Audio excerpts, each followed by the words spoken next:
Oh, say less. I'm back in that bag again. Yeah, yeah. Oh, say less. I'm back in that. Yeah. What you doing? Yeah, yeah. I'm back in that. Hey, where you going? Hey.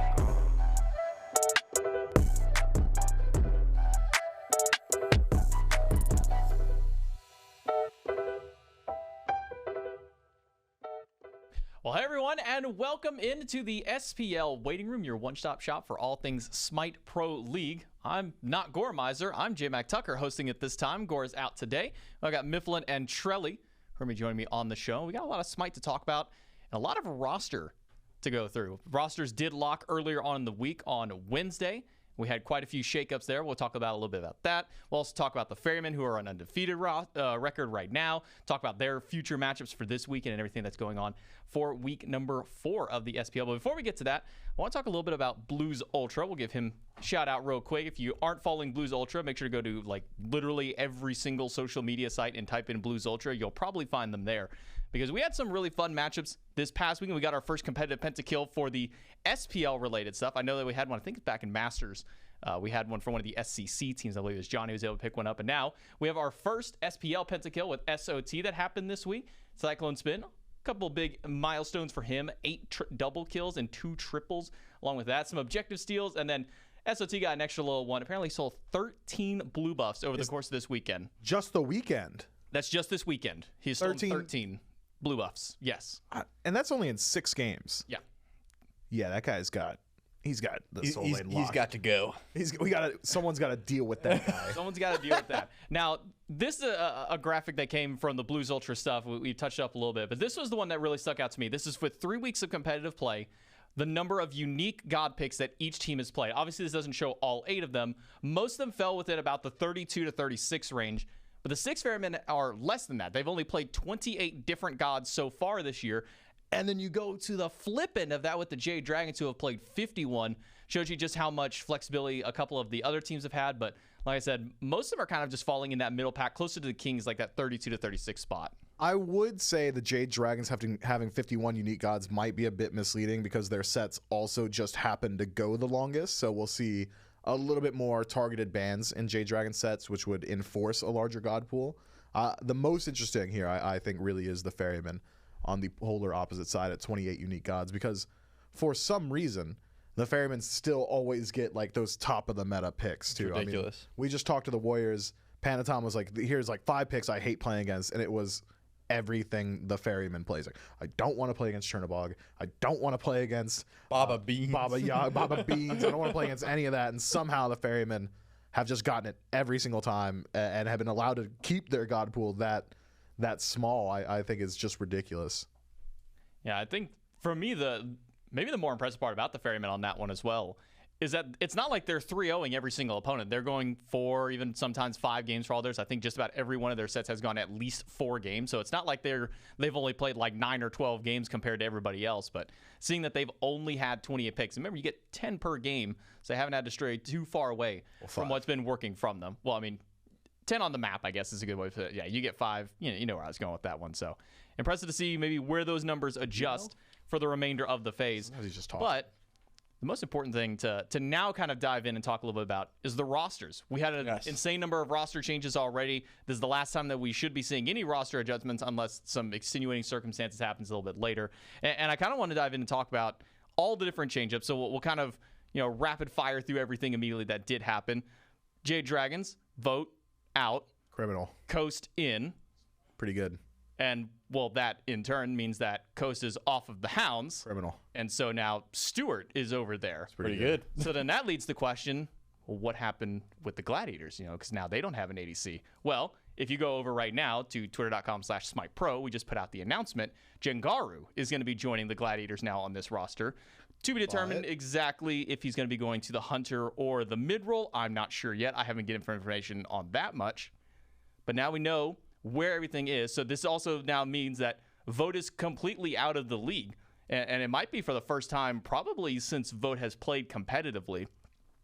But I kind of want to talk mostly kind of in that order and get your guys' thoughts on what you think about the individual ones. So let's start with the Jade Dragons member vote now removed from that team and Coast stepping in. Mifflin, what is kind of your thoughts on Coast jumping to this roster? Is there anything that really kind of stands out to you with Coast that maybe makes him potentially a better pick than Vote? I think that Coast will bring a level of aggression that the Jade Dragons have been lacking for. I feel like the Jade Dragons have not struggled to establish early game leads. It's transitioning it. And the early game lead almost always comes from their jungler. So we know that Lazar's going to be able to build it up for them. I want to see now the laners be able to take that lead and do something. And Vaporish Coast is the type of player who is never going to sit on a gold lead. He 300 gold up, freeze wave. No, he's going to push your wave in a tower, go look for purple buff, do whatever he needs to do to leverage that. So I think that does fit the Jade Dragons well. I think it's something that I want to see from them. But I'll say this, and this is a sentiment I've heard from around the league and some other analysts, some periphery analysts in SMITE, and I tend to agree. The Jade Dragons needed a change. Is this enough of a change? I don't think so. Is it positive? Sure. Is it enough to bump them into that top 3 conversation? Is it enough to that now I'm thinking, okay, Jade Dragons for Worlds, this is real. Like, they could do it. I'm not exactly there just yet. Maybe it is enough. Maybe. I think it's long shot odds that that's the case. I need to see more from them. We'll be evaluating it, of course, as the phase goes on. But the Jade Dragons certainly needed to change something. Maybe they needed to change more. What are your thoughts on this one, Charlie? Because, again, Coast has been kind of playing with the Hounds for the entire time up until now. Even before then, he was on the EUSCC, very aggressive style of play. Feels like it kind of fits exactly maybe what Mike wants to go through. I know that Mike had a Q&A stream just previously, and he said that he has wanted a Hunter to kind of match his level of aggression, kind of that we're going all in no matter what. Do you think that Coast kind of fits that bill for him? I mean, I think that when I think of Polar Bear Mike, I think of that play style. When I think of Coast, I think of that play style. But let's talk about what we've seen recently. I haven't seen Mike being playing that way. He's been like stuck to Aphrodite and stuff. Have you seen Coast play that? He plays Jing Wei. I haven't seen them going for it. So maybe you can make the argument that it's the team around them, right? Hey, now that Mike and Coast have been brought together, they can bring that out of each other. But from what I've been seeing recently, that has not been the style of play that both of them have been leaning towards. So I hope they still have it. I assume they do, and maybe they will bring that out of each other. But we say it all the time when we're on the desk. Like, that doesn't seem like, that aggressive Hunter we like to see from Coast. Doesn't seem like the aggressive support we like to see from Mike. So maybe this is the switch up they needed to bring that out of them. And if that's the case, they should be able to match each other quite well. At knee-jerk reaction from hearing that change, I was like, the same with Miff. That's not enough. That's not this big sweeping change that the Jade Dragons needed. However, if they do bring that out of each other, it's a great start. Yeah, I think it'll probably take a week or two just to kind of really see how he meshes in there, at least from what it's sounding like just by tuning into some of the Jade Dragons player streams. Sounds like at least their first scrim session went really well with them, seeing how he continues to develop for the team, and maybe we will see some of that aggressive play come out. But let's move on to the second change. Now, obviously with Coast moving to the Dragons, that left an empty spot on the Eldritch Hounds team, and that's now filled in by Stewart, who has left the Gilded Gladiators and has joined over for the Eldritch Hounds. Now, I probably want to start and say, do you think that this is an upgrade, a downgrade, a lateral move? Because when I think of Coast, we think of the very aggressive player. He might go 0-4, but he's always trying to get active. When we think of Stewart's never really been the aggressive type of player. He is the one who's going to sit down, wait until level 20, get his farm, and then join the fight. He's not going to be going 0-9 in his games. He's going to be going 1-0, 0-0. Sometimes he'll have a 5-1 style performance. Do you think that that Stewart is a good fit for the Eldritch Hounds, or do you think that we need to see maybe some change up for Stewart moving on to this team? Stu is such an interesting player to think about because we've had clear phases of Stu. And that's interesting to say, one, that he even had that in the time that he's been in the league, considering he is a relatively newer player. But whether or not he's going to be able to fill the shoes of Vaporish Coast immediately, I feel like it is an immediate downgrade that maybe will transition into a lateral move or even potentially an upgrade in the future. But if we're talking like first 3 weeks just slotting in, Stu to me strikes me as a player that has been mental boomed by circumstance frequently. Often he finds himself on like a decent roster, and then all of a sudden, oh man, he's back at the bottom of the league. The things are really slowing down. His teams haven't really got momentum, so he takes a back seat. And when that's the case, when Stu has been afflicted by the mental boom, as I've posited, we see the version of Stu that we have in the most recent weeks, which is KD Saver Stu. And I'm not a huge fan of that play style. If I see someone transition into the 20-minute mark at 0-0-0, I would argue you've done something wrong. I would much prefer at 20 minutes to see 0-2-0 than 0-0-0, because at least when you've got those two deaths, you tried to do something. You committed to a fight that maybe you would have won, maybe you wouldn't have. Recently, what we've seen from Stu, I feel like I've seen a contented Stu. Like, man, how are we gonna beat the Warriors? Tell me that when you saw this roster for the first time, this Gilded Gladiators roster, with like Bobby and Stu back in the day, that this was not a team that Stu was like already looking for the door. No, I mean, yeah, for sure. So his play style is not, I want my team to win. His play style is, I need to look as good as possible until someone scoops me. Yeah. So I think Stu plays to the level of his team. When he went to the, what were the Ferryman before? Titans. When they were the Titans last year, he looked real good. He said, finally, I've got my time to shine. But when he's on the 8th place worst team in the league, he's like, I just need to look good enough that when roster apocalypse comes, and it will, I will be scooped up. And sure, the Hound jumping from 8th to 7th is not a big jump, but it is a big leap, though. That is a big gap between 8th to 7th, I think. My point is, I think Stu plays to the level of his team. The better his team, the more cohesive they are, the more he will shine, and the more he will, for lack of a better term, try. So this isn't the world's run Stu, but this is what he's been waiting for. I don't think he's been given it his all because his team is, 8th place. Yeah, I think Stu can probably be defined as a play up to your competition style of player, especially with the team surrounding him. And one thing I've always noticed with Stu on the teams that he's been is he's very jungle focused, like his jungler focus. If he has a jungler that goes over to his lane, gets some early kills, Stu will play a bit more aggressive. But when you start getting these junglers who tend to focus either solo or mid more, that's when we start to see the more passive style of Stu break out. He kind of sits back, the Jing ways. Oath is kind of back and forth right now, at least from what I've seen. We haven't really seen, like, if you look over at, like, Sino is at the duo lane minute 30 every single time. As soon as that first buff spawns, Sino is there. It's like clockwork whenever you watch some of those junglers. It feels like sometimes maybe Oath goes dependent on the lane matchups that there are, so we'll see maybe if Oath tries to facilitate that way, but I think this might be a growing pains time, at least for Stu, to see how he kind of fits his roster, figure out which way that he really needs to play. Do I need to sit back and play the passive? Can I play aggressive with Neilma on the duo lane? I think maybe a to be determined out there.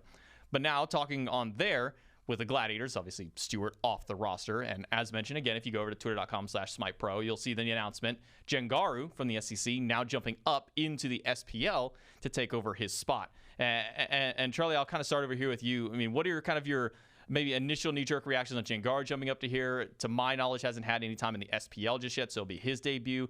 Coming onto this Gilded Gladiators team, who's already been seeing some kind of struggles.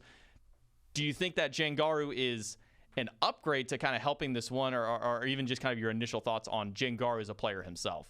As far as I'm concerned, it's going to be an upgrade in the sense of they can try something new, right? Whatever the Gilded Gladiators were doing was not working. And so if they want to switch, try Snoopy out in ADC and try Jengaru in mid, or if they just want to stick with what they know and just try something new, Jengaru could be that aggressive duo lane that they need. It might not work out, but it's going to open some more doors for them. Sticking with the same play style they have been running back just week and week again, it wasn't working. So I'm not going to say Jengaru, just blanket statement, better than Stu, but if he's going to try something new and give this team an edge that they so desperately needed, then I'm all for it. I think they have work to do. We've been saying that for weeks, and we're probably going to continue to say that. But like I said, they have the ability to try something new. And if we see a new version of the Gilded Gladiators, then it's just going to be an upgrade. It can't get worse. You can't be worse than, 04, 05, whatever it is at the moment. So hopefully they try something new. Any thoughts on this one from you, Mifflin? No data on Jengaru ADC, right? I believe that's Renjaru that was playing ADC for that roster. Fun fact, they used to be jungle and ADC. Renjaru is Japanese, or Romanji for Ranger. Jengaru, obviously Japanese Romanji for jungle. But I think if I were in charge of the Gilded Gladiators right now, I would say even if we put him in ADC and he's great, it's not enough of a change. We need to see more, because that's not the root issue of the losses. So understanding that now the Gilded Gladiators are out of competitive roster changes, We're not going to see them just be allowed to pick up somebody. I think if I'm in the coach position or if I'm in a position of power for this team, I'd say, let's get Snoopy out of mid. This guy used to dominate ADC back in the day. This guy used to absolutely own in that role until one day he decided I'm going to be a soul laner. And then that was, a slow down period for old Snoop. Put him back in ADC. Get your guy back into mid. Jengaru in mid. He's been practicing that a little bit more, so it should make that a much easier transition for the Gilded Gladiators. And we'll get fresh-faced Snoopy. He gets to reevaluate and try and refigure out exactly what his god pool is, whether or not he can fit well into that role. He'll still be allowed to play the Magical Hunters. We know he's done that a lot in the past, back in like Season 4, Season 3, way back in the day. If that's the case, I think that is the best improvement the Gilded Gladiators could possibly hope for. Is it enough?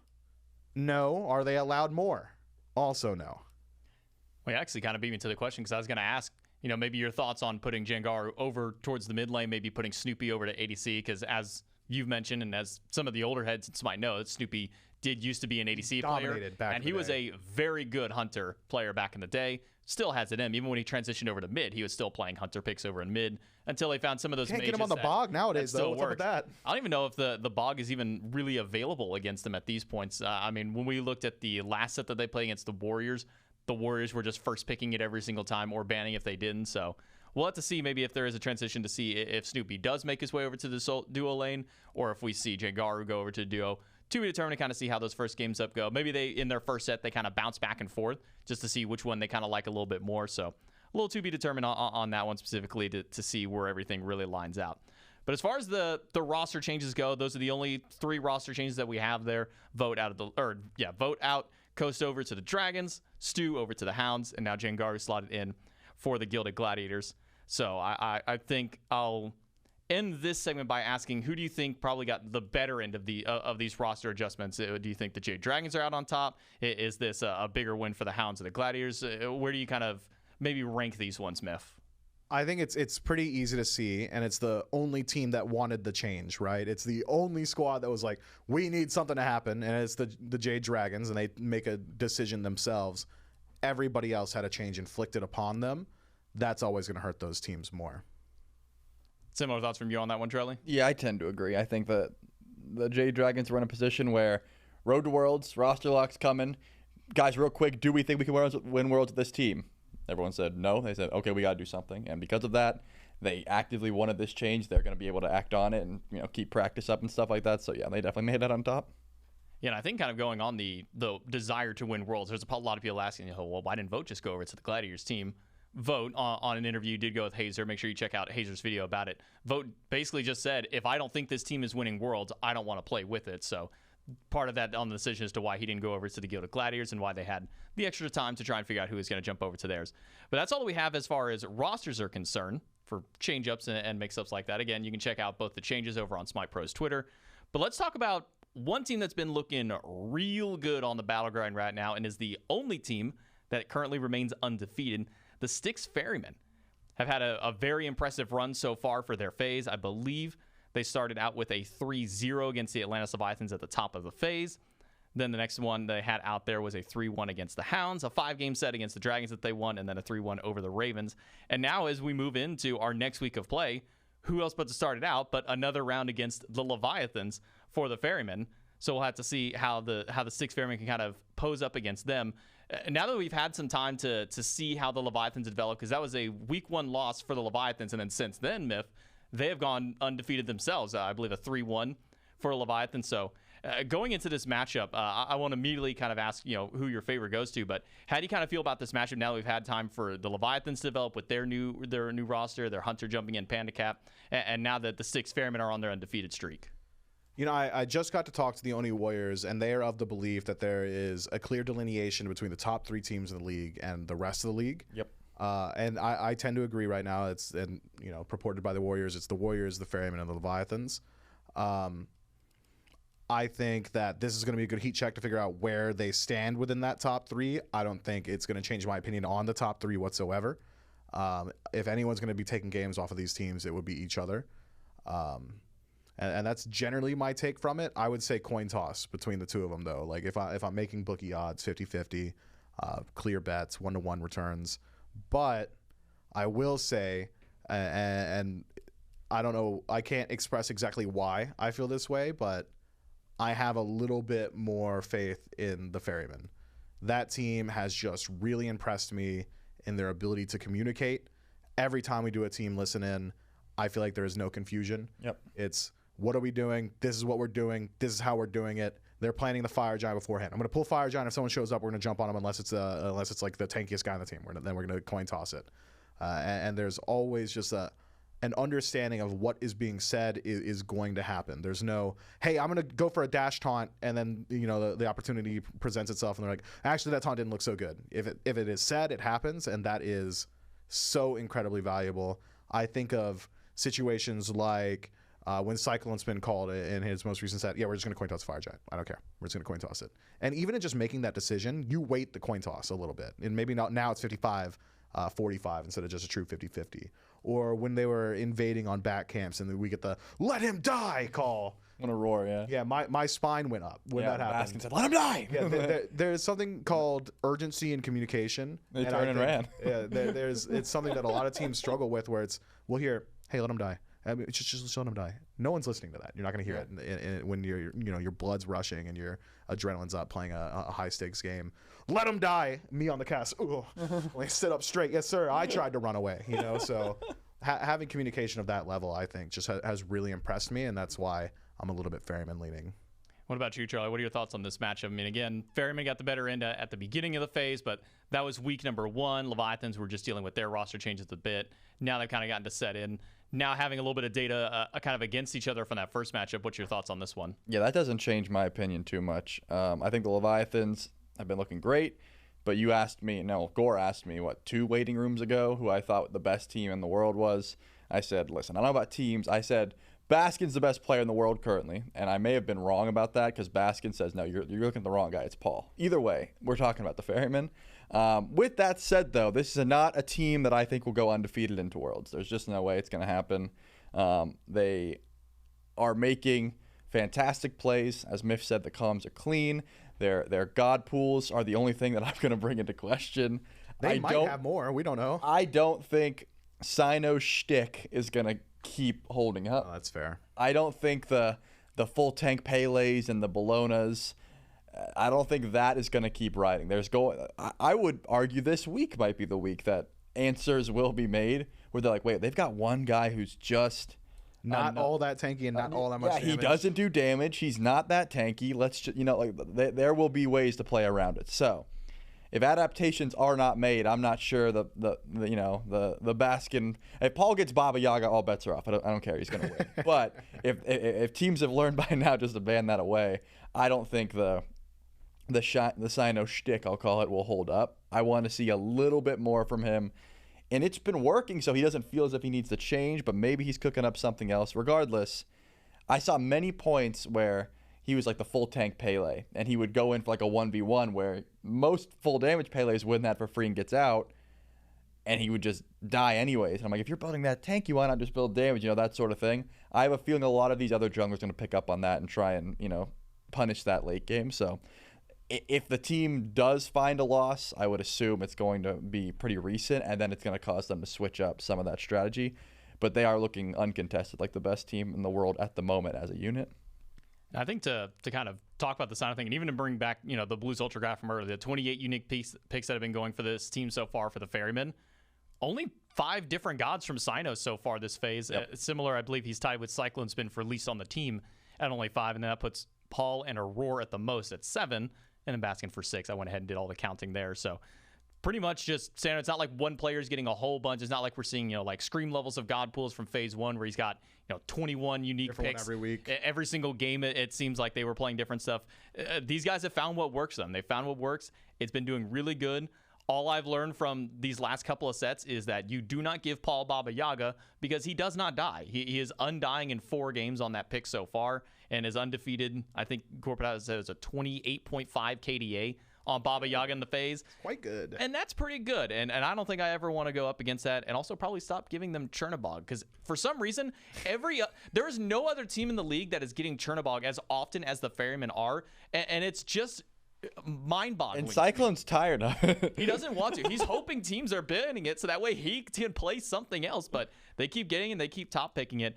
But kind of going in and talking about Paul and up against them, Shinto from the Leviathans, I think this is a mid matchup that we talked about a lot. I mean, ever since really I jumped in Season 8, this has kind of been the two mid laners that I've put a lot of focus and emphasis towards, just because they had very similar god pools for a short time. You think back, Raijin, Hell were kind of some of the picks that they go to. Now they're sharing a bit more on things like the Baba Yaga and whatnot that are going through. But I think for me, a lot of the pacing for the Leviathans can be set, at least for Shinto, but on the opposite end, Paul's not really like the pacemaker for the team. He's not the one saying, we're going to go do this. He is sitting back, getting his farm, waiting, playing as safely as he can.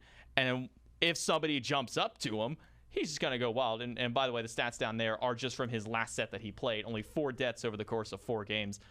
This is a hard player to fight. And it's one thing that in a lot of interviews that we talk with players, say, what's it like going against Paul? And they said, man, it's real fun sitting there and not doing a whole lot because he's just not going to fight me.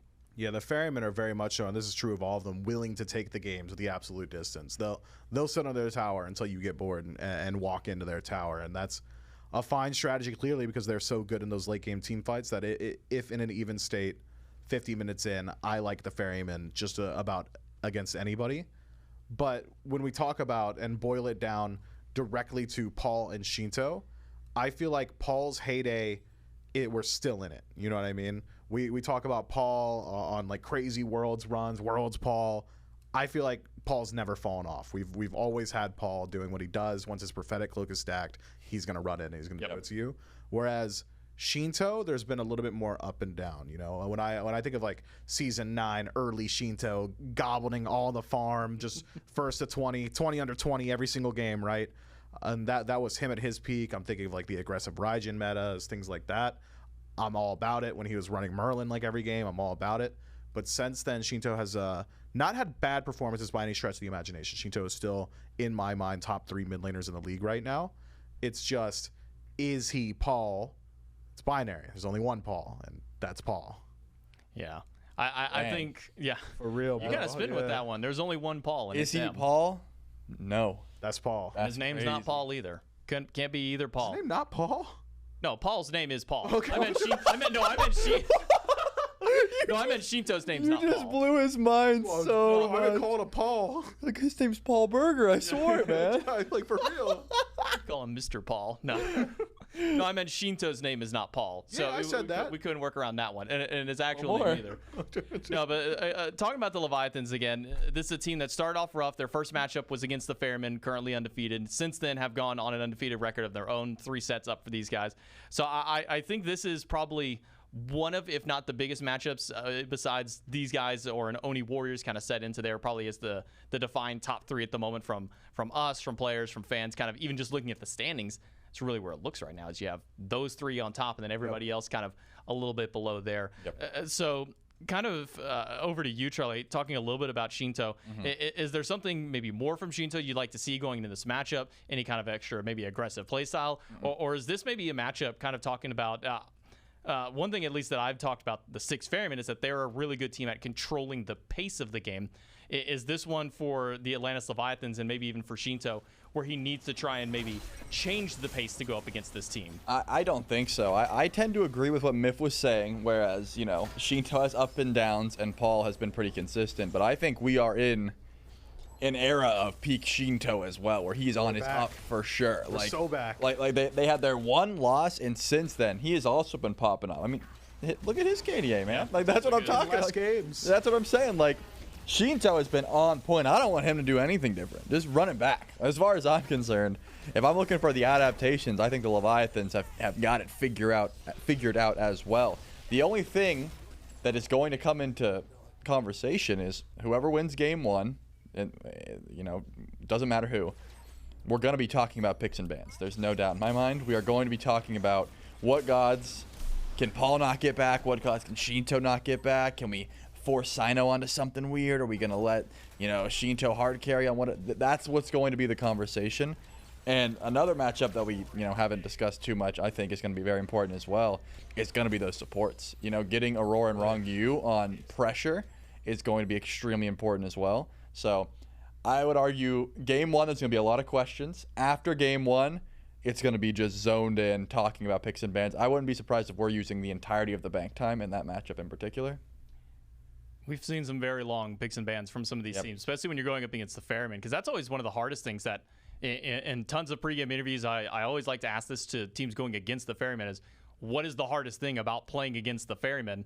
They say, well, besides the actual play on field, it's the picks and bans, because you never really know what these guys are going to do. Is Paul feeling like playing a Chernobog one game to give Cyclone Spin a break? What is going on in Sino's mind? You never know what he's really cooking up. Is the Surtur good? Is the Erlong Shen good? What does he want to go with? Nike time. Is it? Are we returning to Nike? Who knows with Sino?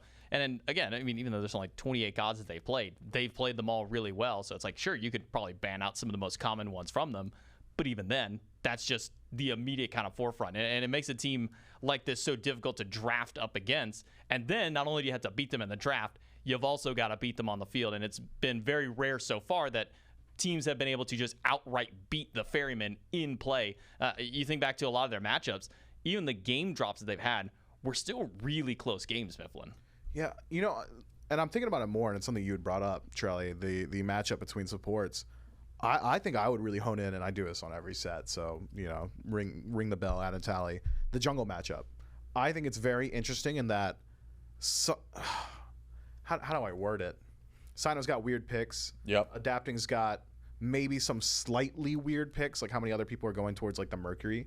But when I think of their weird picks and how they scale into the late game, and I think this is going to be a set that is decided in the late game for the most part, how's Tank Pele lining up against full crit Mercury? You know what I mean? Like that's what I'm saying. I don't think Sino has been like 1v1 too much. He doesn't do it. The 4-man Fire Giant dance with a 1v1 jungle mid split, that hasn't been happening like in any team. And that's why I think this might be the first like big L that they take, is the team that figures out how to punish Sino for going towards these weird junglers and makes them adapt. That's what I was getting at earlier. I think if anyone's gonna do it, adapting is gonna find a way to be like, look at this Dawnbringer Pele. I'm gonna wait around a corner and I'm gonna 1v1 him and see if he likes my 700 crits. That's we'll poke each other once, and I'll use my serrated edge on wave to resustain, and you don't have that because you built. And to Sino's credit, this has not happened yet. Like that like no. He has, whether it's him forcing it or not, it has not been a problem for the Ferryman yet. I just feel like everything I know about traditional Smite and late game jungle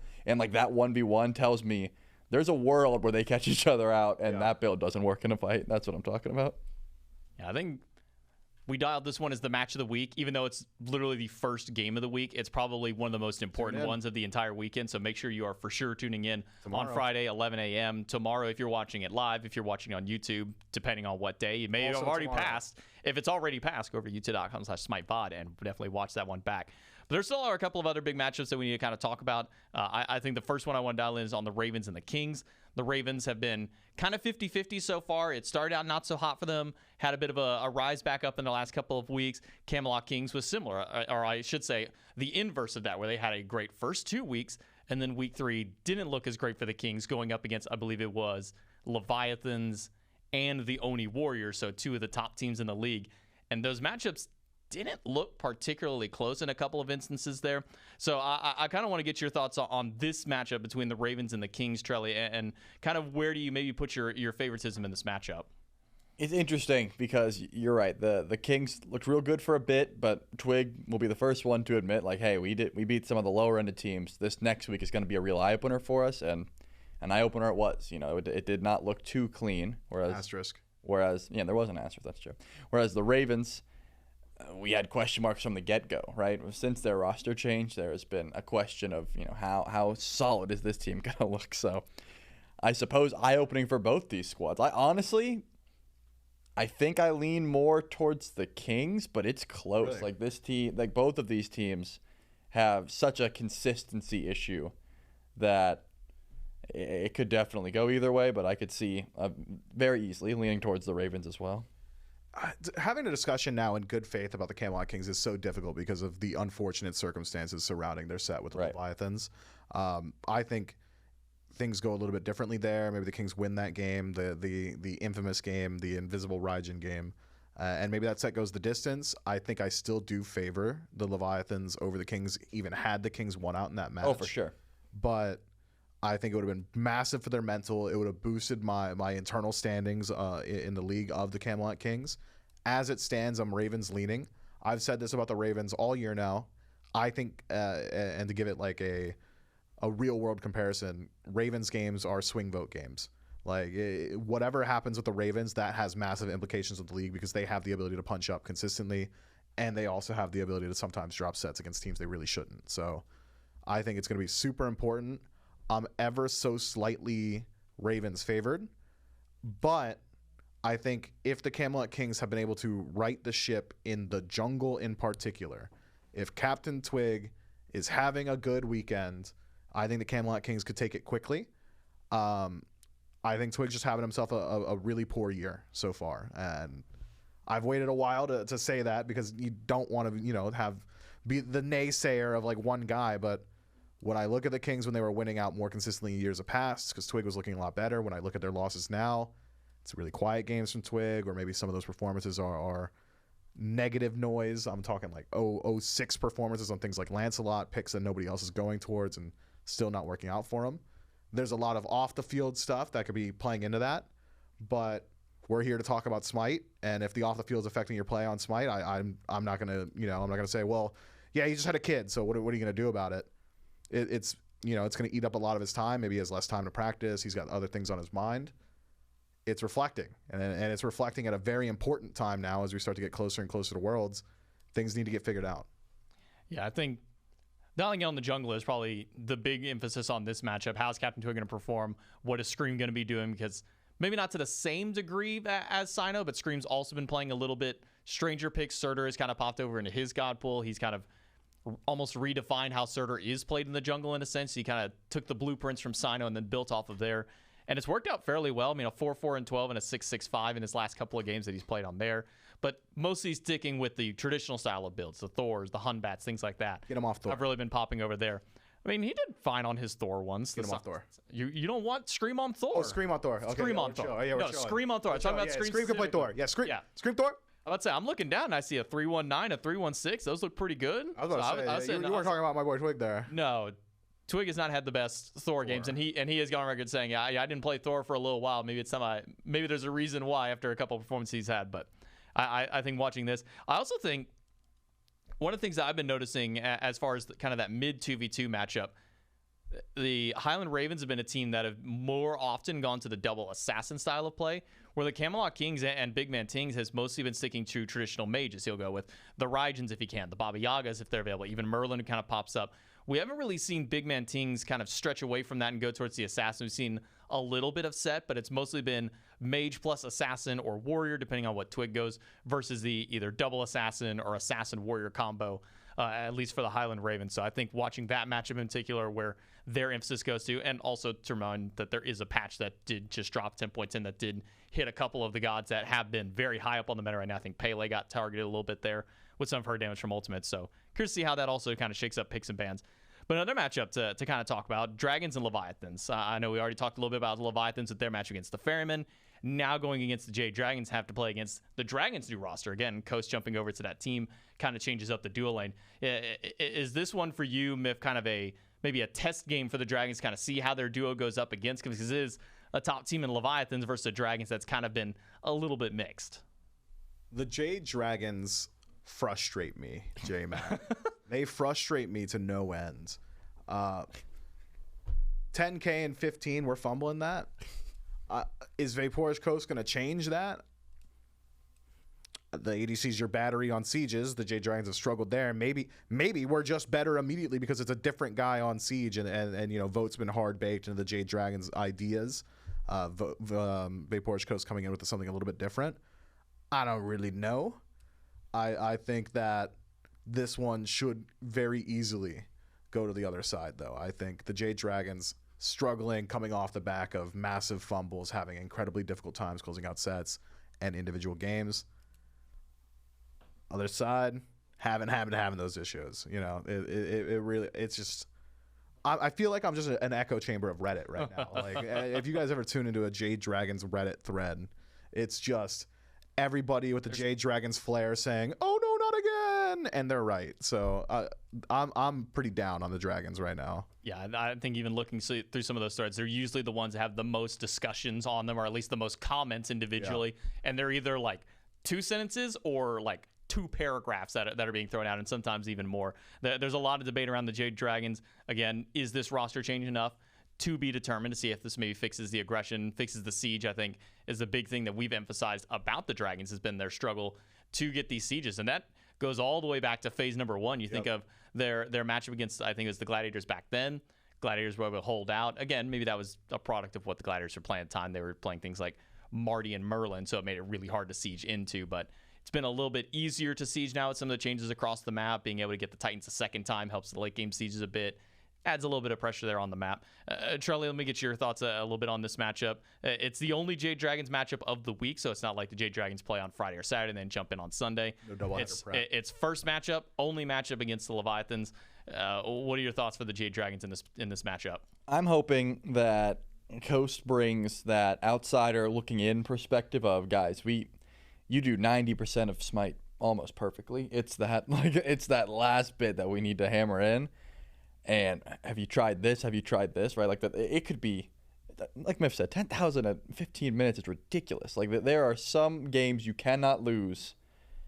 If you sat me down in a ranked game and said, "Here's your lead," like I almost wouldn't care about my teammates. You know what I'm saying? Like there are certain steps that you take that everyone knows.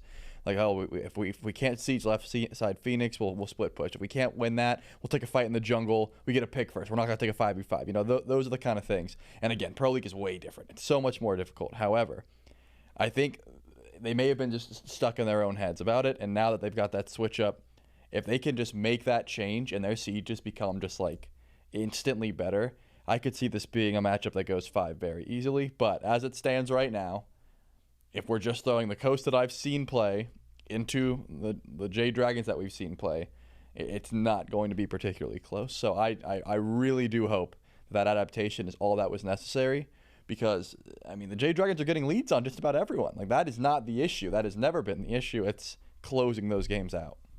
Yeah, I think every single fan and even a lot of people here in the studio, when we see Jade Dragons up 2-0 in a set, we all go, this is reverse sweep territory now, and this is not particularly a clean look. I mean, Jade Dragons, whether Mike was joking or not, I remember at the beginning of the phase says, I want to get a perfect season of practice where I want to go 5 games every single time. I don't think they're necessarily doing it on purpose, but is getting a little bit of that extra practice. I think does have the most games compared to any other team out there in the league right now. I think the flip inverse of that is like the Oni Warriors probably have the least right now as far as total sets to games. But this is definitely one where we need to see the Jade Dragons step up. I think now that Coach joins their team, get this first matchup, get a couple of weeks of scrims in, wait maybe until week 5, week 6 before we really start to see if those changes kind of make the impact that a lot of fans out there were hoping for. And again, to kind of go back to one of the other roster changes, I did get a confirmation, did actually end up tweeting it out. Jengaru is going to be going to the mid lane for the Gilded Gladiators. So this is going to be Snoopy transitioning back over to the duo lane for themselves. Jengar now jumping over into mid. So we have that confirmation at the very least. Again, if that ends up changing during the phase, we'll see. But I think for now, bringing a player who has had some time in the SCC as a mid laner over this roster could be a good look for the Glads. And I think for the Gladiators, they only have the one matchup this week against the Styx Ferrymen. It's going to be a tough matchup for them. Welcome in the new guy. Put him against the #1 team in the league right now. Going to be a really tough one to kind of gauge exactly how much that change affects their squad out there. Other matchups that are going to be happening, Oni Warriors and the Highland Ravens will be the last match of the week. We'll see if the Oni Warriors can still kind of keep their tirade going over into their division. It's going to be an exciting week of Smite. Everybody make sure that you are tuning in 11 a.m. every single day, Friday, Saturday, and Sunday. If you want to watch SCC, see maybe where Jengaru came from, and see some of the other pool of players that sometimes get grabbed from. That happens before and after SPL every single day, except for Friday. It only happens after. Make sure you're tuning into those ones there. But overall, I'm excited. I want to see what team adaptations get made specifically against the Ferrymen. I think that's been the hardest team for anyone to really nail down. We've seen one game here and there against the Ferrymen. Is there anything at least that kind of sticks out to you, Mifflin, as what it could be to take the Ferrymen? I mean, I know that, we sit back and we've watched, their 15, 16 games so far, but as I said, every team aside from the Dragons has only at best gotten a single game off of them. Chernobog, Baba Yaga, Amaterasu. Give me those 3 bands in first phase and just let me see what happens after that. I could just be wrong. It could just be that you get owned harder, but I just want to see what happens. I don't know. I feel like those 3 picks are the ferrymen. They're getting some iteration of 2 out of 3 of them every single game. Let's see what happens when they don't have any of them. Yeah, I mean, I'm looking at top picks right now. Baskin, 6 games of Amaterasu. Next after that's the Hercules. Cyclone's been 7 games on Chernapog. Sino has kind of been a mixture. He has Bologna as his number 1 right now. So has 5 games on there. So, and don't ban the Bologna. We're not worried about that. Yeah, I don't think any team should be too worried about the Bologna. It hasn't even been like a super winning one. In fact, I think it's according to this, it's his lowest win rate of all of his gods that he's picked. He's gonna keep going to it. That Erlong's been popping though. Erlong has been doing. I'm pretty sure the win rate is going to be 100%. Yeah. It is a 100% win rate on Erlong Shen and Neja right now. So maybe those are the 2 that you ban if you have. As far as I'm concerned, Erlong's a god you can build that way. It makes. Get rid of that Yaga though. Yeah, get rid of the Baba Yaga. Yeah. Paul is I've got it here. It's a 29.5 KDA, 4 games, hasn't died a single time on this. If there's any one ban I want to see against the Ferryman, it is probably Baba Yaga top 3 every single time. Trelly, I want to throw this one over to you. Maybe some additional thoughts, kind of going into at least the rest of the week. Oni Warriors had a very dominant matchup or very dominant couple of matchups that they had this past week. And now, as mentioned, their only matchup is going to be against the Highland Ravens kind of at the end. Is this still an era for the Oni Warriors, or are we still kind of considering this that top 3 team?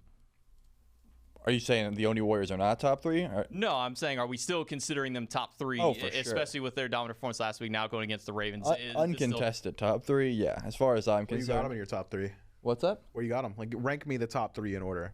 I would say Ferryman, and then probably still Warriors, Leviathans. However, there is still so much wiggle room, which is exciting. Yeah. You know what I mean? Like, you take the Oni Warriors, and they have I don't know the phrase to use, but let's just say a regression to that one game we saw them lose, where they just looked like it was just not a good day for them.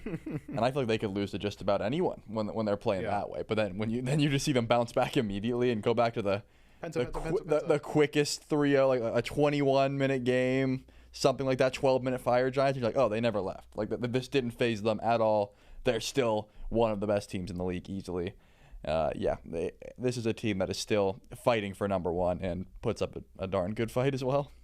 Yeah, this is the team, the Oni Warriors. It was their first match of the week against the Kings. Game 2 was 21.5 minutes.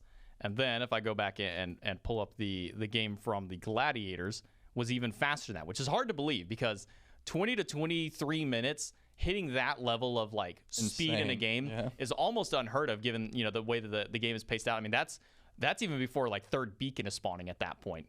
And then they decided they were going to one-up that, and they got a sub-20-minute game against the Gladiators, 1956, I believe our fastest game of the phase and maybe even of this entire year. I won't confirm that 100% because I don't have the immediate data on that. But being able to go from 21.5 to then a 20-minute game, and even the defense that the Oni Warriors put on, Pagon and SOT, 2 versus 5 against the Titan, SOT just going absolutely rampant on the set at that point. To be fair, that was a panic end from the good Gladiators. And Pagon says Sot stole his penta. Well, so maybe it was Pagon got the first. He got the first 2. Whoever gets the first kill, that is. Yeah, so you said SOT popped off on the defense. Well, I said they both did. I would argue that whoever got the. Wasn't there 4 towers up as well? There was 2 or 3 towers up at that. That was we got a really good fight in mid. There's only 2 of them left. We're all alive and healthy. To be double fair, if Sot doesn't have Beats, Aegis, and Settle, that goes differently. He just had everything to just bait out all their damage and then just. My man respawned with relics up, huh? He didn't respawn. He wasn't in the fight. Yeah, he wasn't in the fight. That's right. Pagon had nothing, but he didn't have to do much. He was like, I'm gonna just last hit and you go. 2 auto attacks. Yeah, that was a hell of a defense on that end. Then immediately the very next team fight follows up with a Pagon dies instantly after 2 or 3 ults were used against Genetics, and then SOT pops the 4 button and then just demolishes the entire team, gets his first pentakill. That was a great cast. Here in that one. That was a really good one. I wonder who was on that, Trelly. That dude was spitting, whoever that chair 1 was. I think he had a pretty good chair, too, to back him up as well. Is that what he said? Is this a complaint? No, I'm saying it was a good pentacle. Oh, okay, cool. It was J-Mac, guys. That's what I was saying. I appreciate you dapping me up on that one. Yeah, I'll never do it in person, but I did it on camera. You're welcome.